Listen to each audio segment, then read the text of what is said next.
I চম্পা, চম্পা, তোর মা কই গেল? মা তো তরকারি কাটছে। তোর মাকে পুজো পুজো যাবে নাকি?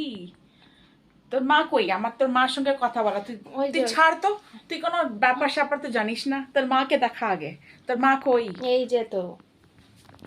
কি বলছো গো? ও দিদি, তোমাকে পুজো টুজো দিতে নাকি? পুজো করার দিনে তুমি এসব কেটে রাখছো? কি করবো ভাই? আরে ভোগ তো হবে ওদিকে, চলো তাড়াতাড়ি। কি করো ভাই? তোমার দাদা খায় না, ছেলে পুলেরা খায় না, ওদের ওদের আলু সেদ্ধ ভাত চাই, কি করি বলো? মাছ চাই। ও দিদি, তোমার জন্য আমি খুব ভালো একটা খবর এনেছি। বলো বলো, বলো। ধুনুচি না আছে তো না? হ্যাঁ। হ্যাঁ। আর ঠিক তাই। চলো চলো তাড়াতাড়ি চলো। চলো চলো চলো চলো, এইসব ছেড়ে দাও। আরে চলো। ছাড়ো এসব, পুজো টুজো রোজ থোড়ি না আসবে। চলো চলো চলো চলো চলো ছেড়ে চলো চলো চলো ছেড়ে চলো ছেড়ে চলো